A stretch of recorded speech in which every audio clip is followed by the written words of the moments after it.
You know, when we try to make sense of modern politics, we almost always rely on this like flat two-dimensional map. Oh, absolutely. The classic spectrum. Right. You have the left wing planted firmly on one side, the right wing on the other, and maybe, I don't know, a horizontal line down the middle dividing the secular from the religious. It's a neat, comforting little grid. It really is. You look at a politician or a new policy, you plot their coordinates on the graph, and you say, there it is. I understand how this works. Yeah, it gives us a sense of control, I think. We like things to be binary, clean, easily categorized, so we can just quickly decide if we agree with them or not. But then you step into the world of 19th century Dutch political philosophy, and suddenly that flat, comfortable map it just spontaneously combusts. Yeah, it really does not apply here at all. Not even a little. We are looking at a political architecture today that completely shatters our modern categories. So welcome you, our resident learner, to today's deep dive. We've got a really wild one today. We really do. We are taking a fascinating journey back to the year 1879 to explore a foundational and honestly incredibly unusual political text. Is Abraham Kuyper's Our Program, a Christian political manifesto? Abraham Kuyper is just one of those towering, almost relentless historical figures. I mean, he wasn't just some political theorist writing essays in an ivory tower. Right, he was everywhere. Exactly. He was a pastor. He founded his own daily newspaper so he could bypass the traditional press. He literally founded a university, and eventually he became the Prime Minister of the Netherlands. Which is just a crazy resume. The mission of this deep dive is to unpack his incredibly unique political framework. He was attempting something that sounds almost paradoxical to our modern ears. Completely paradoxical. He wanted to build a fiercely religious state while simultaneously mandating strict freedom of conscience and absolutely rejecting anything resembling a theocracy. Which, sounds impossible. It does. Now, really quick, because we are diving into a highly charged religious and political manifesto, our goal today isn't to take a side. We aren't endorsing his theology or his politics. Right, we're just mapping it out. Exactly. We aren't validating or criticizing the left-wing or right-wing components of his thought. We are stepping into this purely as architectural inspectors, basically, mapping out a worldview so you can understand the mechanics of his ideas. Okay, let's unpack this. To understand the society Kuyper is trying to build, we really first have to understand what he is so desperate to tear down. He actually named his political movement the Anti-Revolutionary Party. Which is a bold name. Very bold. Now, that label might make him sound like a rigid conservative who just hated all forms of change, but that actually completely misses the nuance of his position. Yeah, because he didn't hate all revolutions, right? Not at all. He actually praised certain revolutions. He spoke very highly of the Dutch revolt against Spain and the American Revolution. He viewed those as like legitimate restorations of national law and a return to a God-given order. Right, so he wasn't anti-revolution across the board. He was specifically attacking the French Revolution. Yes, the French Revolution of 1789. That was his ultimate target. Because for Kuyper, the French Revolution wasn't just a political uprising where, peasants overthrew a king. He saw it as the embodiment of a dangerous, entirely new worldview. A completely secular worldview. Exactly. He viewed it as this systemic, arrogant attempt to completely sever humanity from God and rely solely on human reason to build a society from scratch. He argued that this rationalist approach turned everything topsy-turvy. Topsy-turvy is a great way to put it. It tried to replace what was sacred and organically grown over centuries with a completely manufactured secular reality. What's fascinating here is how he traces the philosophical lineage of that violence.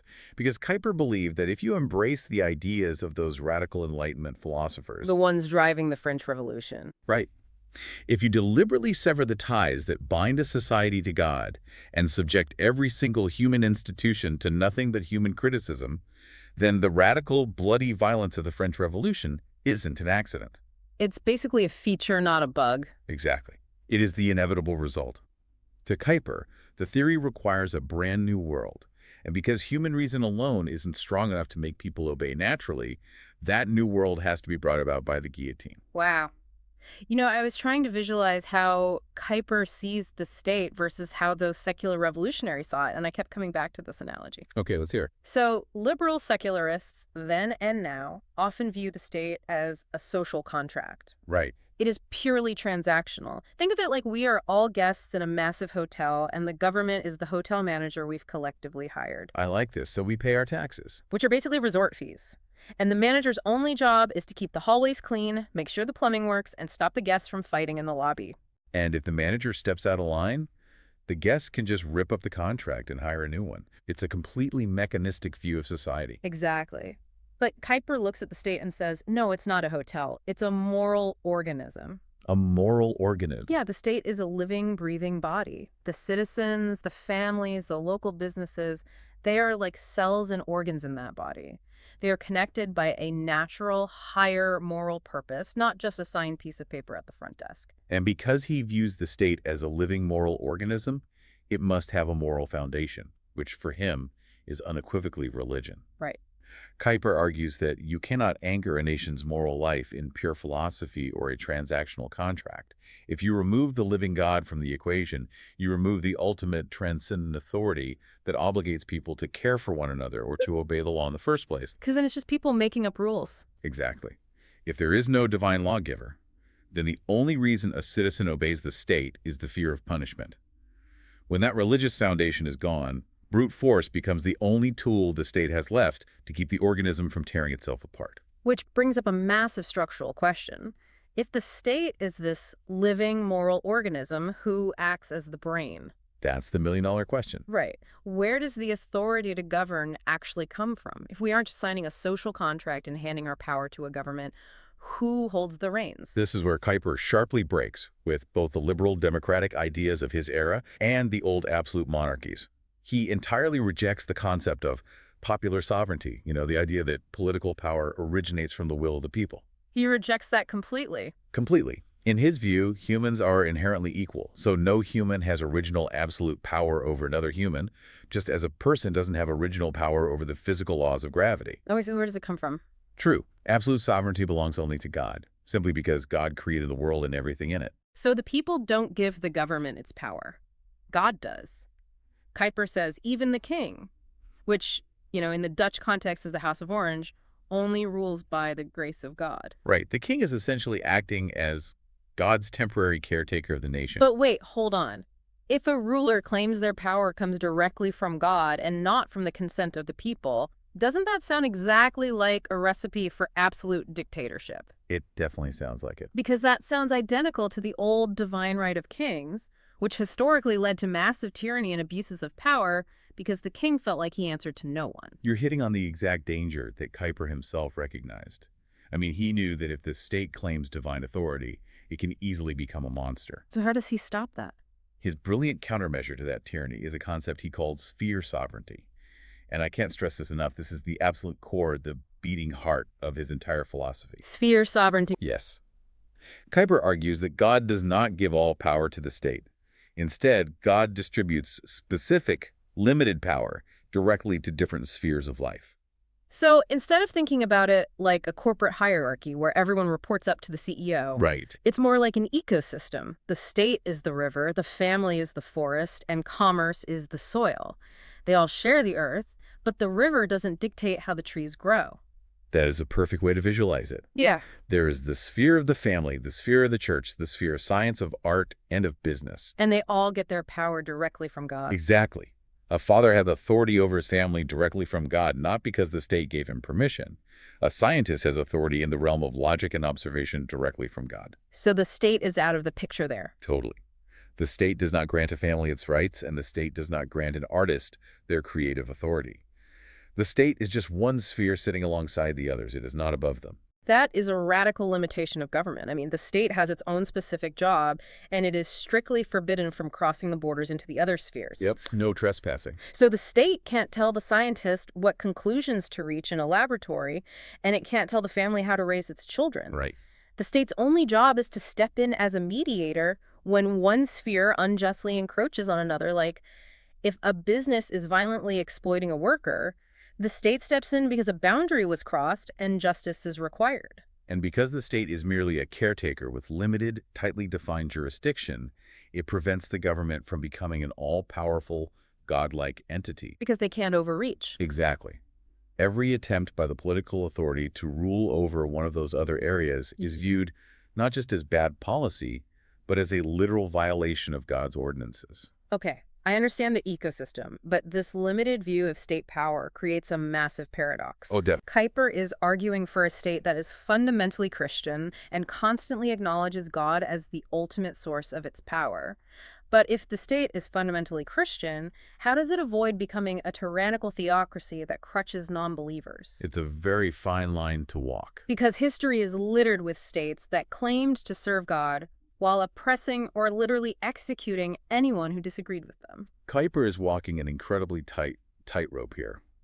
On one side, he violently opposes the secular state, which tries to leave God out entirely and rely on human reason. Right, the French Revolution model. Exactly. But on the other side, he equally rejects theocracy, where the church rules the state, like Rome in the Middle Ages where the Pope had political authority. Okay. And he also rejects Caesaropapism, which is a system where the state rules the church, like the Russian Tsar acting as both the emperor and the high priest. So no secularism, no theocracy, and no state-run church. What is actually left? How does a Christian state pass laws without forcing Christianity on its citizens? He relies on a really fascinating theological distinction between the natural knowledge of God and the revealed knowledge of God. Okay, break that down for me. Kuyper argues that the government must rule using only the natural knowledge of God. This is the idea that there is a universal moral law written on all human hearts, regardless of their specific religion. Kind of like a baseline morality. Exactly. He references the Apostle Paul in the book of Romans, noting that even societies that have never seen a Bible still have a conscience and a basic inherent understanding of justice. They know murder is wrong. They know theft is wrong. Got it. The state governs based on this universal moral baseline, not on strict biblical revelation or specific church doctrine. So the state isn't consulting a spiritual hierarchy or checking the book of Leviticus to set tax rates or trade policies? Far from it. Kuyper believed that forced religion is an actual insult to God. The state's duty toward the gospel is purely negative, meaning the state must remove physical obstacles so the gospel has free course to spread naturally, but the state must never ever enforce it. So they can't compel belief. Right. It cannot favor one denomination over another financially or legally. Absolute freedom of conscience is the ultimate shield of the citizen. If the state tries to coerce the internal conscience of a person, it is trespassing into a sphere that belongs solely to God. Here's where it gets really interesting. Kuyper was so dedicated to this idea of freedom of conscience that he specifically built accommodations for atheists into his political program. Which is pretty shocking for the time. It is. Now keep in mind, this is 1879. He viewed atheists as a tiny, tiny minority, but he still believed their conscience had to be fiercely protected. Wait, in 1879, a fiercely Christian politician actually engineered a legal loophole specifically to protect the conscience of atheists. Yeah, he did. That is entirely counterintuitive to how we usually view historical religious figures. It really challenges our assumptions about the past. See, in Kuyper's system, the state requires an oath to bind society together before God-like, when a witness testifies in a courtroom or a politician takes office. A standard swearing in. Right. But Kuyper realized that an atheist cannot honestly swear an oath to a God they don't believe in. Forcing them to do so makes the state complicit in a lie. Which would violate their conscience. Exactly. So instead of excluding atheists from society or forcing them to compromise their conscience, he proposed a guarantor system. How did that actually work in practice, like mechanically? An atheist could have a trusted religious friend swear the oath on their behalf. Wait, really? A friend takes the oath for them? Yeah. The religious friend would testify under oath to the state that the atheist is an honest person who keeps their word. It allowed the state to maintain its religious foundation for the public oath while perfectly respecting the atheist's internal freedom of conscience. I mean, that is just a brilliant theoretical compromise.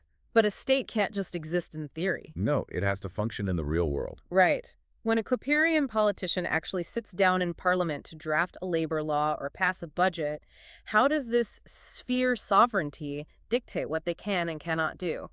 Let's get into the day-to-day grit of his manifesto. Well, let's start with how he viewed Sunday rest. Kuyper pushed incredibly hard for laws protecting Sunday as a day of rest. Okay, but let me guess, not to force people into church. Exactly.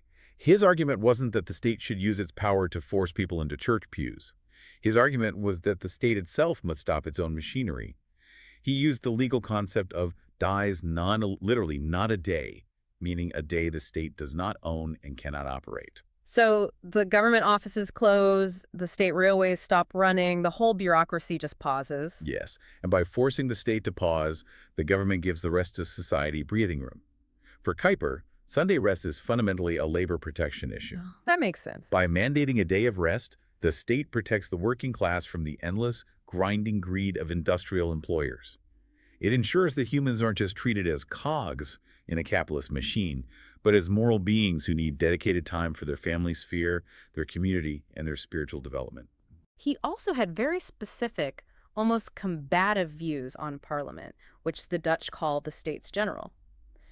Kuyper didn't view Parliament as the actual government, did he? No, not at all. For him, the king and his appointed ministers were the government. Parliament was the concentrated nation. They were the advocates for the people, sitting across the table from the government to keep them honest.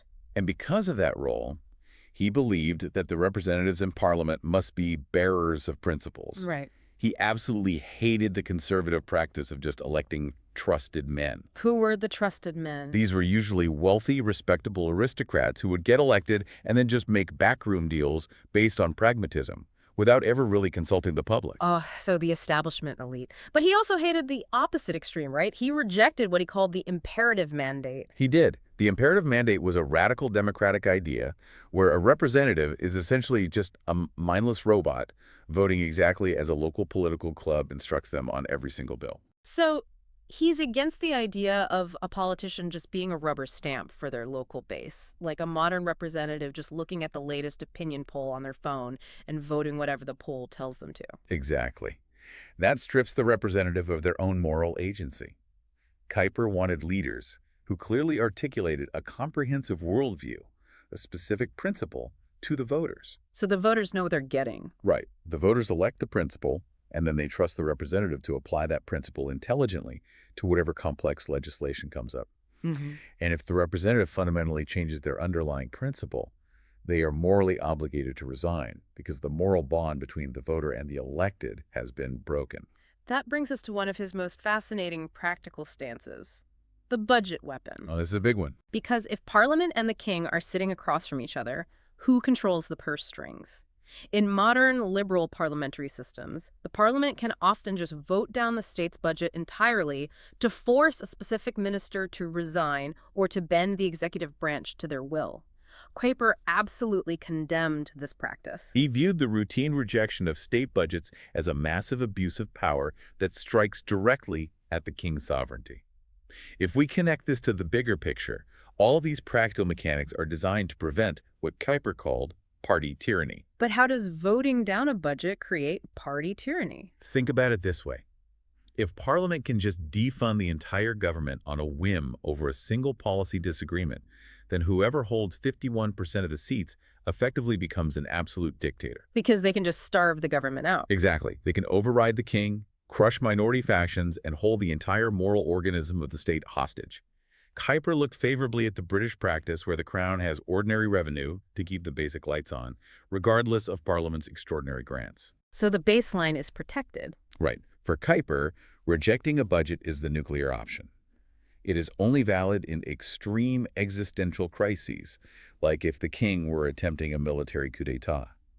Otherwise, the baseline budget must be protected so that the state, the moral organism, stays alive even when the political factions are at war with each other. Wow. So what does this all mean for you, our listener? We've just navigated a labyrinth of 19th century political theology. It's a lot to take in. It really is. We've discovered that Kuyper's art program isn't just a historical curiosity, it is a masterfully complex architecture. It's an attempt to build a society that is unapologetically religious at its core, yet structurally forbidden from enforcing that religion on the individual conscience. Which is just a brilliant balancing act. It relies entirely on the ecosystem of sphere sovereignty to keep the state in check and protect the independent realms of the family, the church, and the sciences. Understanding these historical frameworks helps us realize that the modern binary we started with, that flat 2D map of secular state versus theocracy, isn't the only way humans have imagined organizing society. There are whole other dimensions of political architecture that we've largely forgotten. Which leaves us with a final, undiscussed question for you to mull over on your own. Oh, I'm curious where you're taking this. Well, think about it. If Kuyper's entire defense of human freedom relies on sphere sovereignty, the idea that the state shouldn't interfere with the independent spheres of the family, science, or commerce, how would this framework handle the massive, borderless power of today's multinational tech corporations or artificial intelligence? Oh, wow. That is a massive question. Right. Do these digital megacorporations form an entirely new sphere that a Kuyperian state must respect and leave alone? Or, because they cross into and influence every other sphere, the family dinner table, the global market, the sciences, are they a threat to the moral organism? That is the ultimate stress test for his philosophy in the 21st century. Would a Cooperian state feel absolutely compelled to regulate them to protect the boundaries of the other spheres? It really is the ultimate test. It turns out that flat map of politics we usually use doesn't just fail to explain the past, it might be completely inadequate for mapping our future. Thank you for joining us on this deep dive into the architecture of Abraham Kuyper's world. Keep questioning the map, and we'll see you next time.